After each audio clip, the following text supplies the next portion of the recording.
आपको स्टेशन पर ही रूम्स मिल जाते हैं, जिससे आपकी यात्रा और भी आसान हो जाती है। Hello everyone, welcome to my blog. तो गाइस, इस वीडियो में हम ये जानने वाले हैं कि आप श्री माता वैष्णो देवी की यात्रा कम बजट में कैसे कर सकते हो। तो इस वीडियो में बने रहिएगा मेरे साथ ये जानने के लिए कि आप माता वैष्णो देवी की यात्रा कम बजट में कैसे कर सकते हैं। चलिए इस वीडियो को स्टार्ट करते हैं। तो गाइस, सबसे पहले ये वाला सवाल आता है, माता वैष्णो देवी की यात्रा कब करनी चाहिए। तो गाइस, साल में 6 महीने माता वैष्णो देवी की यात्रा में काफ़ी भीड़ देखी जाती है, और वो 6 महीने हैं मई, जून, जुलाई और अक्टूबर, नवंबर, दिसंबर। इन 6 महीने में माता वैष्णो देवी की यात्रा में काफ़ी भीड़ देखी जाती है। आप इन 6 महीनों के अलावा अदर किसी महीनों में श्री माता वैष्णो देवी की यात्रा करते हो, आप कम बजट में माता के दर्शन कर सकते हैं। तो गाइस, दूसरा सवाल ये आता है, जो यात्रा है वो कैसे करें। तो गाइस, मेरे अकॉर्डिंग आपको यात्रा बाय ट्रेन ही करनी चाहिए। तो गाइस, अगर आप श्री माता वैष्णो देवी की यात्रा बाय ट्रेन करना चाहते हो तो आप डायरेक्टली कटरा आ सकते हो। ये फैसिलिटी आपको डायरेक्ट कटरा के लिए मिल जाती हैं, चाहे वो कोई सा भी राज्य हो, शहर हो। आज की डेट में हर राज्य से आपको श्री माता वैष्णो देवी की यात्रा करने के लिए ट्रेन्स मिल जाती हैं। अगर मैं बात करूं उत्तराखंड की, उत्तराखंड से गाइस हेमकुंड एक्सप्रेस, और अगर मैं बात करूं यूपी की तो यूपी से सेम ट्रेन हेमकुंड एक्सप्रेस, और मैं बात करूं न्यू दिल्ली से तो न्यू दिल्ली से वंदे भारत एक्सप्रेस, श्री शक्ति एक्सप्रेस और उत्कर्ष क्रांति जैसी ट्रेनें आपको मिल जाती हैं। और इन ट्रेनों में जनरल कोचेस और स्लीपर कोचेस दोनों ही रहते हैं, जिससे कम बजट में आप श्री माता वैष्णो देवी कटरा पहुंच सकते हो। तो गाइस, अगर आप ट्रेन के माध्यम से कटरा आते हो तो कटरा पर ही IRCTC ने ये फैसिलिटी बना रखी है, आपको स्टेशन पर ही रूम्स मिल जाते हैं। और रूम्स मिलने से पहले आपको अपने साथ दोनों वैक्सीन के सर्टिफिकेट, या अगर आपने एक ही वैक्सीन का सर्टिफिकेट लगवा रखा है तो साथ में रैपिड टेस्ट की रिपोर्ट लाना अनिवार्य है, जो कि 48 घंटे से पहले की होनी चाहिए। अगर आपकी रिपोर्ट 48 घंटे की बाद की है तो वो इनवैलिड मानी जाएगी। ठीक है गाइस, और आपको ये सुविधा भी IRCTC उपलब्ध करवा रहा है कि आप रेलवे स्टेशन पर ही अपने रूम्स बुक करवा सकते हो।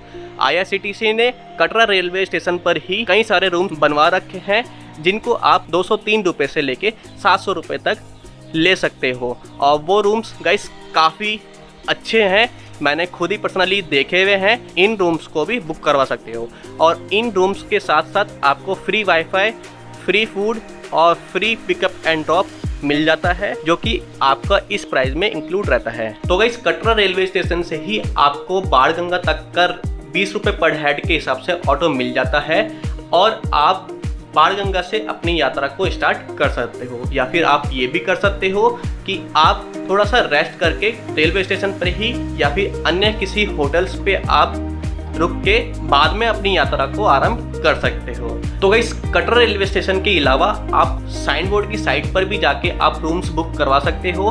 तो गाइस, अब मैं बात कर लेता हूँ यात्रा की। तो यात्रा स्टार्ट करने से पहले आपको पर्ची बनवानी पड़ती है, जो आप कटरा बस स्टैंड के बगल से या फिर किसी अन्य काउंटर से भी आप यात्रा पर्ची बनवा सकते हैं। या फिर आप ऐसा भी कर सकते हो कि साइन बोर्ड की साइट पे जाकर, स्क्रीन में साइन बोर्ड की साइन नज़र आ रही होगी गाइस, इस साइड में जाकर आप ऑनलाइन पर्ची भी निकलवा सकते हो। और ये पर्ची आपकी बाणगंगा पर चेक होती है, इसलिए ये पर्ची निकलवाना अनिवार्य होता है। तो गाइस, यात्रा आपकी 12.5 किलोमीटर की होती है, और उससे ऊपर 5 से 6.5 किलोमीटर के आसपास भैरव घाटी की होती है। तो गाइस, अब बात कर लेते हैं घोड़े पालकी और पिट्ठू की। तो गाइस, बाणगंगा से लेके माता के भवन तक 1250 रुपये आपको देने पड़ते हैं घोड़े के, पिट्ठू के 600 रुपये और पालकी के 4500 रुपये देने पड़ते हैं।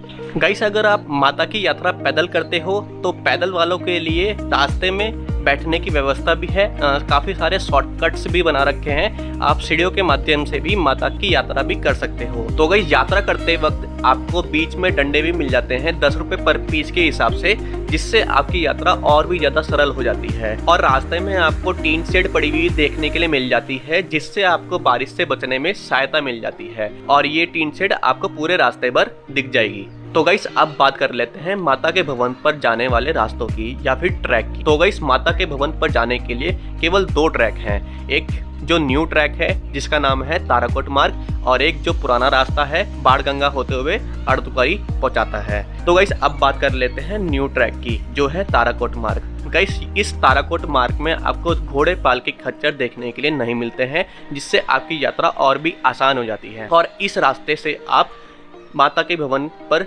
जल्दी ही पहुंच जाएंगे, क्योंकि ये रास्ता बहुत ही सरल है। और ये रास्ता जो अर्धकुंवारी से जो रास्ता कटता है सरल वाला, उसी रास्ते पे जाके मिल जाता है। और ताराकोट वाला मार्ग 1.5 से 2 किलोमीटर लंबा भी है, लेकिन पैदल यात्रा करने वालों के लिए काफी अच्छा और सरल रास्ता तैयार किया गया है, जिसका प्रयोग आप कर सकते हो। और दूसरा रास्ता पुराना रास्ता ही है, जो बाणगंगा होते हुए अर्धकुंवारी पहुंचाता है। और जो सरल रास्ता है वो आपको यहीं से मिल जाता है, और जो सीधा आपको भवन तक पहुंचाता है। और गाइस अर्धकुंवारी से आपको 2 रास्ते देखने के लिए मिल जाते हैं। एक रास्ता जो सरल है, जिससे आप आसानी से माता के भवन तक पहुंच सकते हो, और एक रास्ता जो सांदी छत होते हुए माता के भवन तक पहुंचाता है। और इसी रास्ते से आपको घोड़े पाल के खच्चर देखने के लिए मिल जाते हैं, और ये थोड़ा सा कठिन रास्ता माना जाता है। और इससे पैदल यात्रा करने वाले ना जाएं तो ही अच्छा है, क्योंकि ये थोड़ा सा कठिन रास्ता माना जाता है। और गाइस जो यात्रा आप कर रहे हैं उस टाइम के अकॉर्डिंग ही करें, क्योंकि आपको अगर माता के भवन से भैरव घाटी तक के लिए रोप वे चाहिए तो वो टाइम के अकॉर्डिंग ही आपको मिलेगा। मैं नीचे मेंशन कर देता हूँ टाइमिंग, और इसी टाइमिंग के अनुसार आप अपनी यात्रा करें, ताकि आपको और भी ज़्यादा आसानी हो माता से भैरव घाटी तक जाने में। तो उम्मीद करता हूँ कि ये वीडियो आपको बहुत ही ज़्यादा हेल्पफुल लगी होगी, जिससे आपको ये पता लग गया होगा कि आप अपनी यात्रा कैसे करें। माता आपकी यात्रा को और भी सरल बनाए। मिलते हैं ऐसी इन्फॉर्मेटिव वीडियो के साथ, तब तक के लिए बाय बाय।